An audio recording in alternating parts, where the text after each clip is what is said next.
Alright, bon, on va parler de la finale NBA. On s'attendait à une belle opposition, en fait, pour ce match 1 entre les Miami Heat et les Los Angeles Lakers.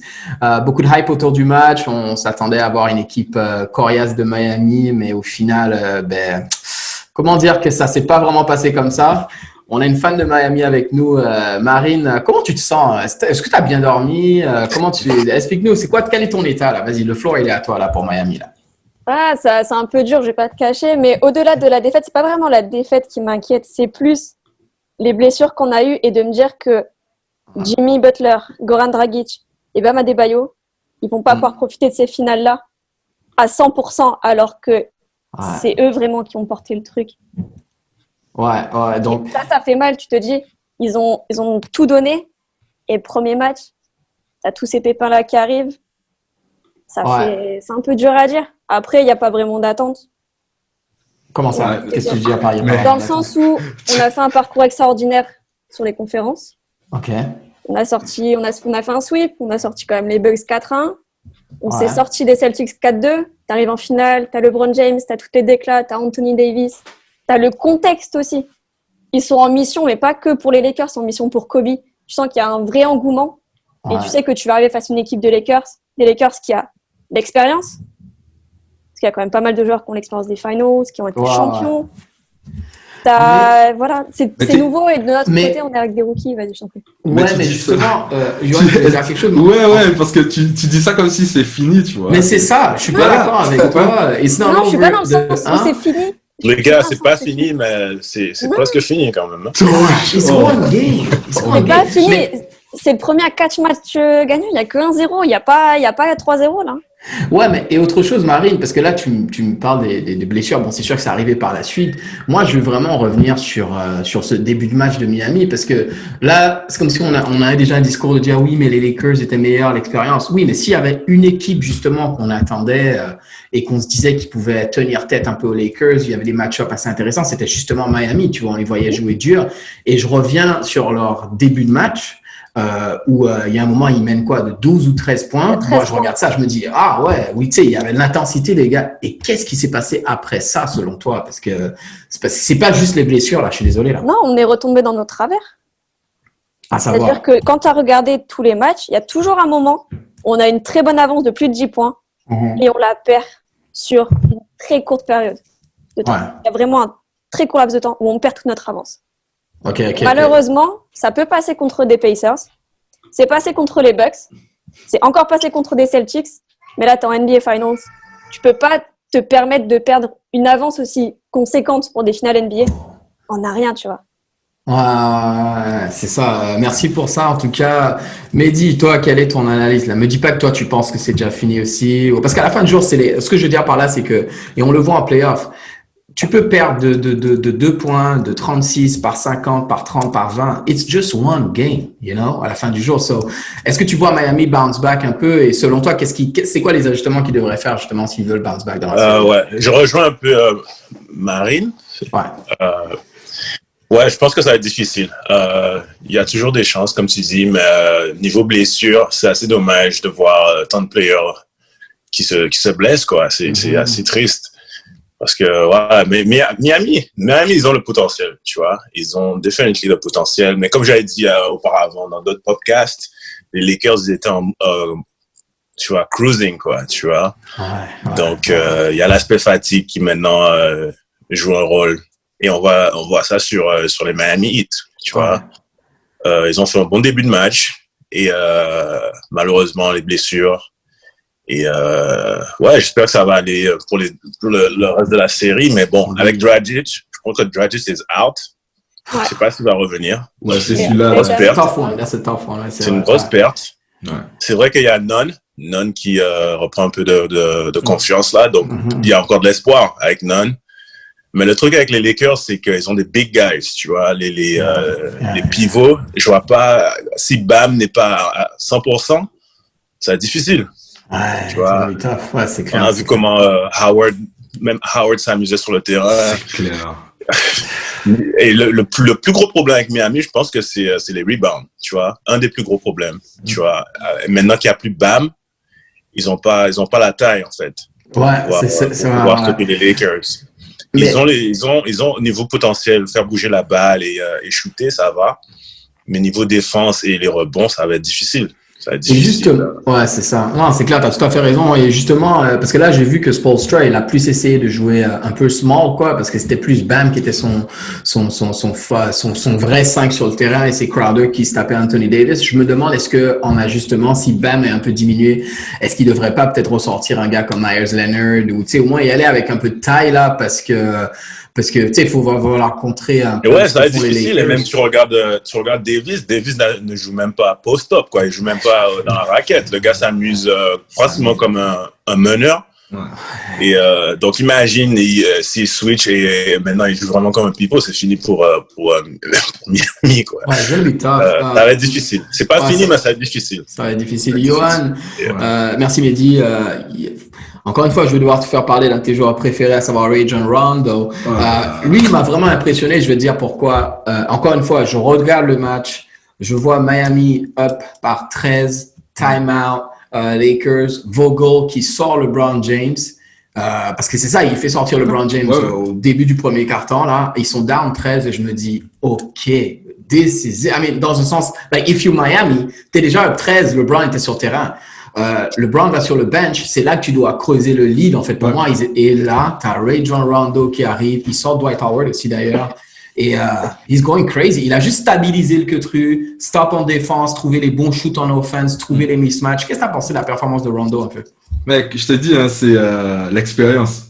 C'est l'expérience. C'est un joueur qui est super smart, son basketball IQ est super bon jusqu'au fait de se clasher avec ses coachs. Tu vois, au final, faut pas oublier Carlisle, tu vois. Je pense qu'il est même passé par Sacramento à un moment, non? Oui, c'est ça. Non, tu vois.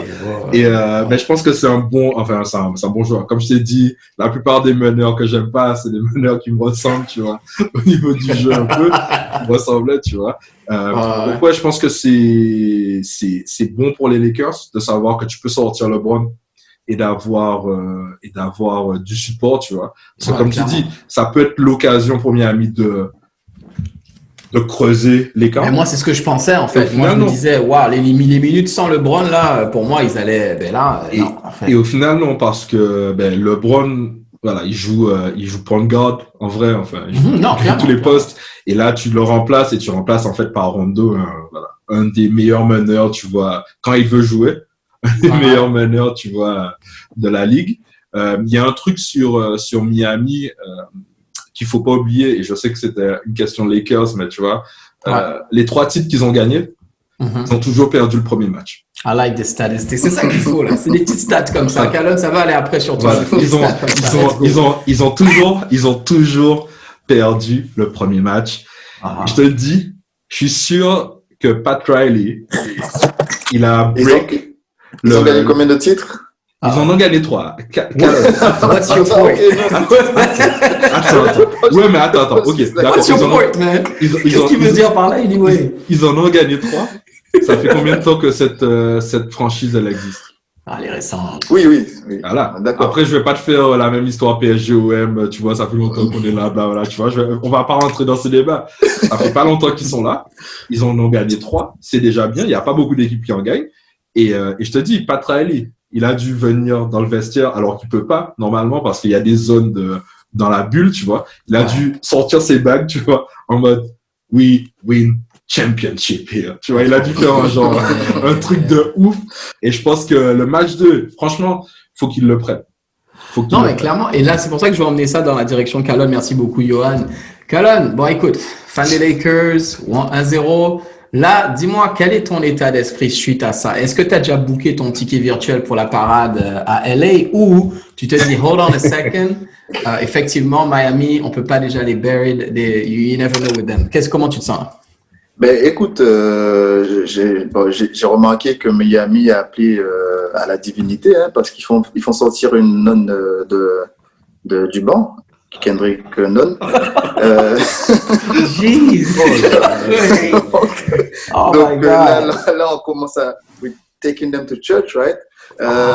Il était first team of rookie. Il n'a pas fait rookie first team, Kendrick Nunn. Oui, il a eu une très bonne saison. C'est juste qu'il a eu une très bonne saison. Il a COVID, comment?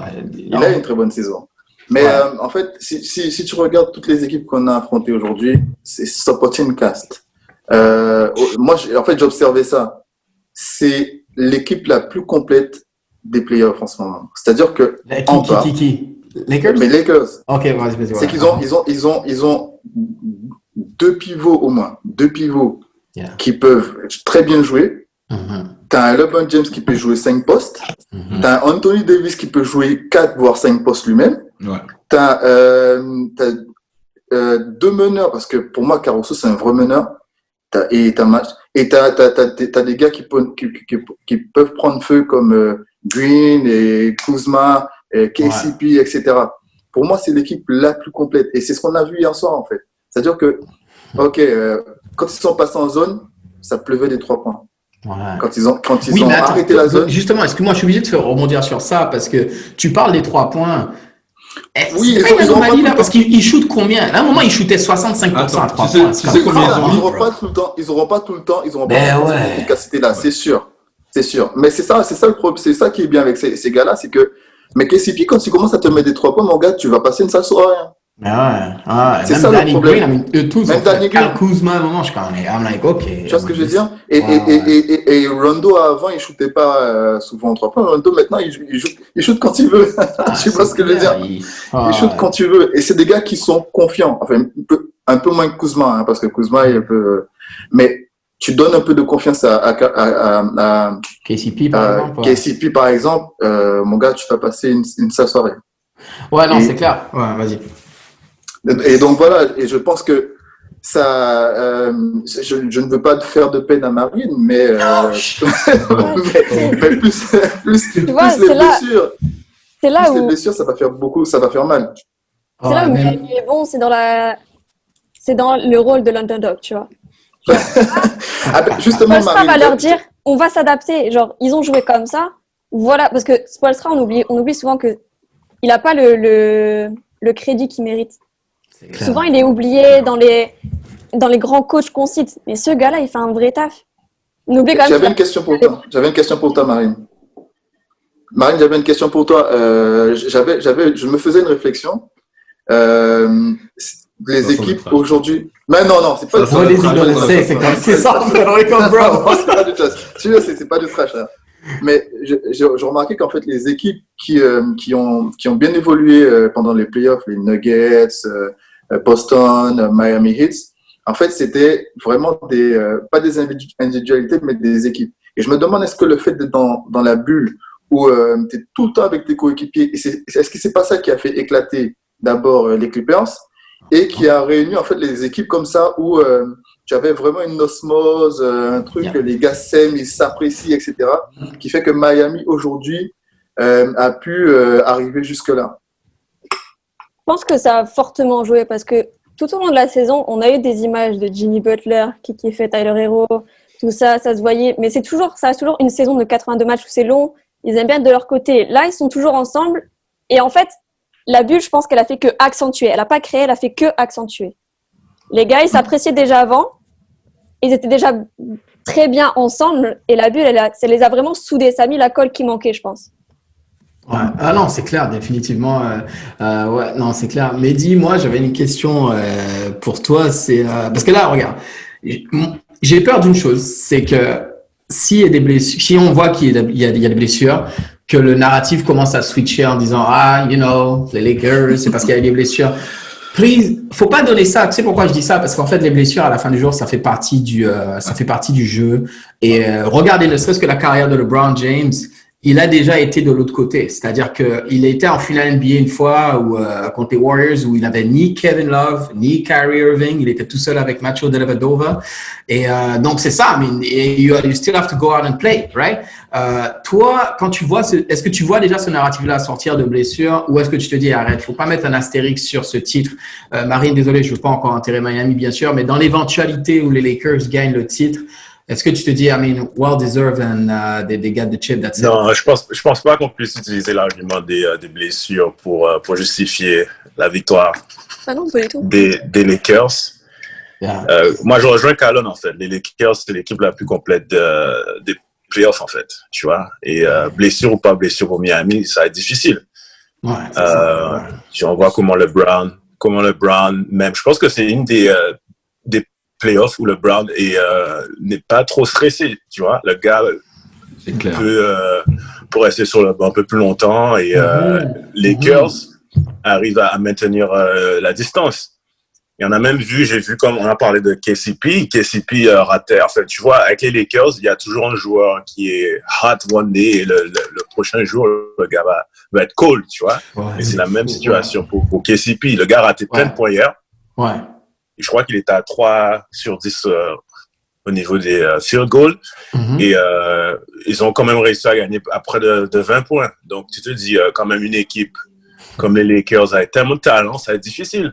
Ouais. Si c'était Miami, où tu vois autant de joueurs qui ratent autant de points, je pense pas qu'ils puissent gagner, tu vois, les Lakers. Ouais. Et je pense que c'est là la différence, en fait. Et je pense que les blessures, franchement, bon, c'est dommage. Mais si on pense pas, si on met pas les blessures en tant que facteur, je pense pas qu'il y ait une différence. C'est ça. Je pense que je suis d'accord avec toi. Je disais ça. Vas-y, Marie. Je rejoins ce que Medji et Calonne disaient. Parce que les blessures, ça fait partie du jeu. Que tu le veuilles ou non, des blessures, il y en aura toujours et ça peut arriver n'importe quand. Exact. Et c'est là où les Lakers ont un avantage, c'est parce que, en effet, ils peuvent doubler n'importe quel poste. Ils ont 2 ou 3 pivots en stock. Nous, on perd Bam Adebayo. Nos pivots, ça va être qui? Je veux pas faire offense à Kelly. Aslem. J'aimerais, la belle histoire voudrait qu'ils reviennent sur le terrain et qu'ils fassent gagner le titre, tu vois. Mais Kelly Olynyk, tu peux pas le mettre en défense. Tu peux pas, il est trop court. Derrick Jones Jr. Ils ont dépoussiéré Solomon Hill, quoi. Non, mais ça, c'est hier, on a joué avec Solomon Hill. Quand je l'ai vu, I was like, wait, what? I was like, what? C'est pareil, tu perds Dragic, qui est quand même un meneur inconsidérable, d'accord. Il est vraiment très très fort, surtout pendant cette bubble, il a vraiment pris une autre dimension. J'espère que ça va durer le plus longtemps possible. Mais derrière, tu commences avec un rookie. Derrière Bam Adebayo qui est rookie, tu peux mettre Meyers Leonard, mais qui sera pas aussi impactant qu'un Bam Adebayo. Tu peux mettre un Kelly Olynyk qui sera très limité défensivement. Derrière Jimmy Butler, pareil, il faut bricoler de ça. Nous, ça va être chaud. Avec ça va être de la bricole. Ça enlèvera rien au titre des Lakers pour moi, parce que c'est un contexte très particulier. Il faut quand même aller la chercher la bague. Il n'y a plus d'avantage de terrain, il n'y a plus de public. Exact. Donc il n'y a pas d'excuse à avoir. Des finales, ça se joue et basta. Les circonstances font.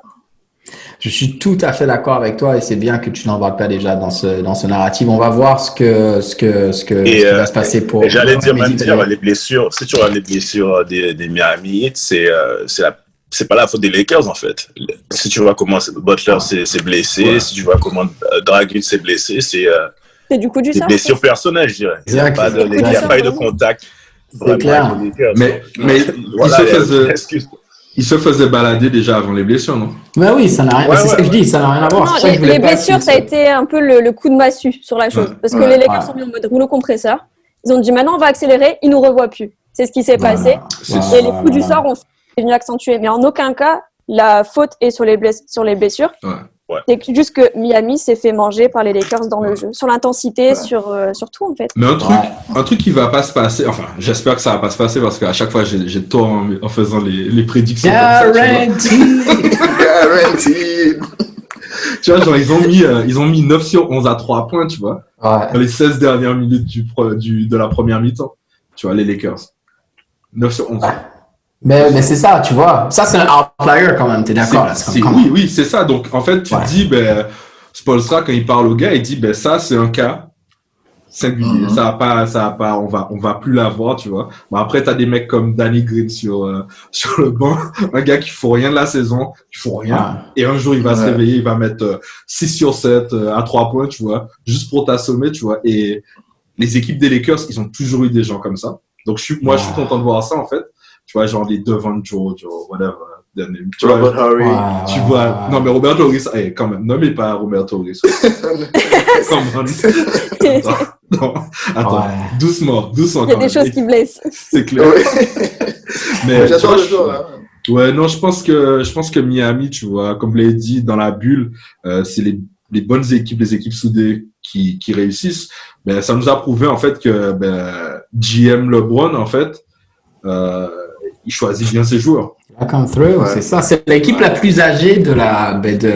C'est l'équipe de vétérans en fait, tu vois. Lui, par exemple, il a pris le pari et envoyez-moi tous ces jeunes là, à part Kuzma, mais il a envoyé tous les jeunes là, Lonzo, whatever, all these guys. Give me a bunch of veterans qui savent jouer et je vais m'occuper d'eux, tu vois. Donc j'étais très énervé quand ça s'est arrivé, mais finalement je me rends compte que c'était pour le mieux, quoi. Quand quoi est arrivé? Et quand ils se sont débarrassés des jeunes, parce que bon, j'avais une certaine affection pour Ingram. Ouais.